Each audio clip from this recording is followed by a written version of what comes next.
Good morning guys. For today's video ay gagawa tayo ng istante.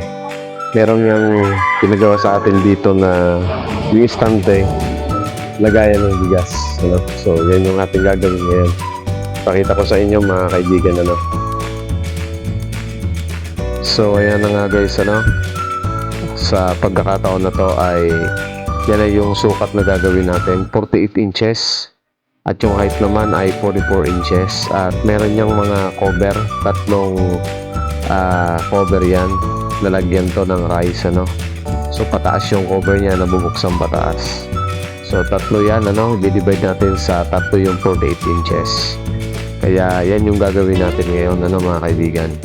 So tara, gawin na natin to. So ito yung ating materialis na gagamitin. 1x1 tubular mga kaibigan, kakatingin natin yan. Okay, let's go. So ready na ang ating machine. Okay, set up na natin ang aluminum para sa cutting. Yan mga kaibigan, ready na tayo. Kakatingin na natin tong aluminum. Alright. Okay, cutting na tayo mga kaibigan. So yung una nating kakatingin ay yung height, 44 inches. 44 inches. So, kailangan naka-shade tayo kasi yung mata natin protection sa aluminum.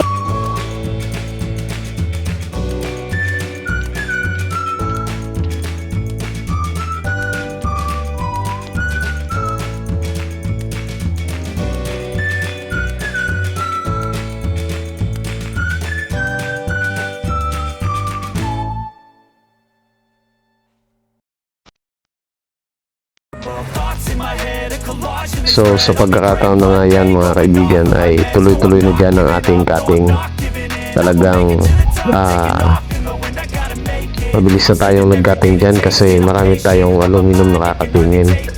At sa totoo lang, first time kong gumawa nitong lagayan ng bigas kasi yung natural lang talaga na pinagagawa ay natural lang na istante lagayan ng mga paninda sa mga sari-sari store. Pero ngayon yung gagawin natin ay medyo naka-stand ito sa itaas at merong tatlong division para sa lalagyan nga ng rice or bigas. Kaya tuloy-tuloy lang tayo dyan mga kaibigan sa ating ginagawa.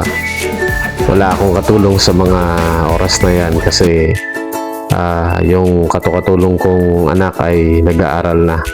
Kaya talagang tuloy-tuloy ang aking trabaho dyan at inabot nga ako dyan ng halos 2 araw sa paggawa ng istante na yan or rice dispenser. At yung mahirap lang din ay medyo mainit sa mga pagkakataon na yan, kaya medyo nahirapan din ako dyan sa paggawa ng dispenser na yan. Pero okay lang mga kaibigan dahil kailangan natin talagang magtiyaga, magtrabaho para sa ating pamilya. Kaya maraming mga magulang din ang ganyan, kahit mahirap minsan yung trabaho pero talagang sinatyagaan para kumita tayo ng konti para sa ating pamilya. Kaya sa pagkakataon na yan mga kaibigan ay tuloy-tuloy lang ang aking trabaho at namamalayan ko na lang ay talagang kailangan ko lang magpahinga dahil alas 12 na pala ng tanghali. Kaya tsaga-tsaga lang tayo mga kaibigan, darating din yung panahon na makaraos tayo at mapalaki lang natin ang ating mga anak siguro at mapag-aral natin sila ay siguro ay sasabi natin na okay na.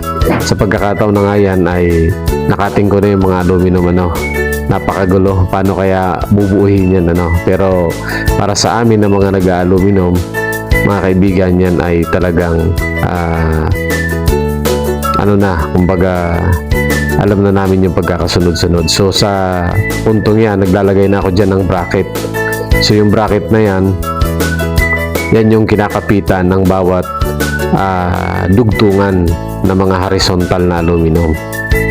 At nire-rivets ko nga yan isa-isa para kumapit yung bracket dyan. At yung bracket naman yan naman yung paglalagyan ng karugtong na yan. Kaya nabubuo po yung istante. So ganyan lang yung process mga kaibigan para makabuo ng istante. Pwede nyo naman gayahin yan kung gusto nyo po mag DIY. Marami naman pong mga video sa YouTube na pwedeng sundan kung paano gumawa ng mga aluminum works po, no? So yan na po yan, na itayo na natin yung paa ng istante. Meron na rin yung horizontal, yun yung pinaka base ng istante mga kaibigan. So tuloy-tuloy dyan ang aking pagbabarena at pagre-rivets kahit mag-isa lang ako, pero okay lang.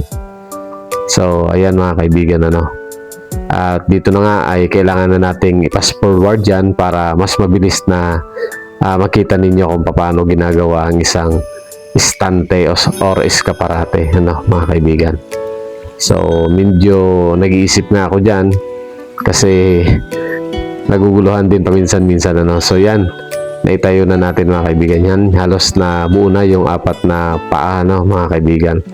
So dyan ay nagsusukat naman ulit ako para sa mga partition or division ng istante kasi nakadivide kasi yan mga kaibigan. At kailangan din nating maglagay ng mga tukod dyan kasi mabigat nga yung ilalagay dahil sa bigas ang ilalagay dyan sa istanting yan. So naglagay na ako dyan mga kaibigan ng mga horizontal So yan ay mga naka-bracket sa bawat isa para mas lalong tumibay. Kaya ayan, tuloy-tuloy lang tayo mga kaibigan hanggang sa matapos natin tong gawin. At dahil sa mga susunod na process ay maglalagay naman tayo ng mga angular na kakapitan naman ng salamin. So yan nga mga kaibigan pinahiga ko na yan. At yan, tuloy-tuloy tayo sa paglalagay ng mga ibang aluminum lalagyan pa natin. Okay?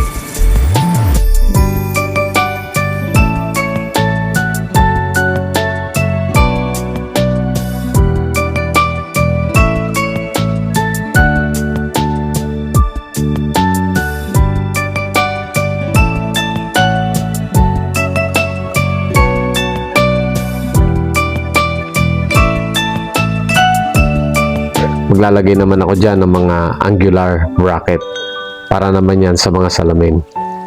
Ayan, magpuputol ulit tayo dyan ng mga angular. So yan yung medyo mahirap-hirap dyan mga kaibigan. Kapag ginagawa ko na yan ay talagang mahirap kasi bawat putol mo, iba-bracket mo, i-rivets mo. Kaya medyo natagalan ako mga kaibigan sa pagkakataon na yan. Maghapon ko nga yung ginawa, ganyan lang palagi ang ginagawa ko, paikot-ikot ng frame, yan, cutting, tapos barena, rivets, ayan. So hanggang sa matapos lahat, hindi kasi pwedeng hindi sila pare-parehas, kaya kailangan lagyan ng mga angular na aluminum para may malagyan ng salamin. So tuloy-tuloy lang tayo dyan mga kaibigan at ayan na nga, natapos ko ng lagyan ng mga angular. At sa pagkakataon na rin yan mga kaibigan, nagsiseli ko na ako dyan kasi magkakating na tayo ng salamin. Yan, nakakating na ako ng salamin dyan mga kaibigan at nalagyan ko na nga yung bandang itaas so yan yung unang glass na nakating natin at nalagyan na natin ng salamin. Yan, ayun sinilikong ko na yan mga kaibigan at tuloy-tuloy lang tayo sa paggawa natin dyan. At ayan na nga mga kaibigan nilagay na natin ulit yung pangalawang salamin at yan, yun, tuloy-tuloy lang tayo at isusunod naman natin dyan yung pangatlo na yan, nalagay na natin yung pangatlo. At kung mapansinin nyo, medyo gumagalaw-galaw pa siya kasi wala pa siyang mga salamin, pero pag may salamin na yan lahat ay talagang matibay na. At yan nga, nagkating naman ako dyan mga kaibigan ng salamin yan. So kinakating ko ulit. Yung gamit pala nating salamin dyan mga kaibigan ay combination. Sa bandang ilalim, nagkating ako ng 1/4 na clear glass mga kaibigan. At dyan sa bandang itaas, para hindi masyadong mabigat, yung ginamit ko naman dyan ay 3/16 para po yan sa mga division dyan sa bandang itaas. So yan nga, tuloy-tuloy tayo. Naglagay na tayo dyan ng salamin, ano. So sinukat ko na yan. Bawat isa sinusukat ko. At yung isa nga dyan, ay yung dalawa, ay naka-slant pa. So ayan, kailangan nating kumating din ng pa-slant. Yan, ano. So ayun, tuloy-tuloy tayo sa pagkakating. At yun nga, ay nilagay ko na yung mga salamin, mga kaibigan. Yan, pero yung bandang ibaba dyan, mga kaibigan, yung gamit nating salamin ay 1/4 kasi siya yung sasalo doon sa bigat ng bigas na ilalagay dyan. Rice dispenser kasi yan o lagayan ng bigas sa kanyang sari-sari store, ng mga kaibigan. So nagustuhan niya kasi yung nakalagay sa Pure Gold, merong lalagyan ng bigas at napakagandang tingnan, kaya yan ay nagpagawa siya sa akin.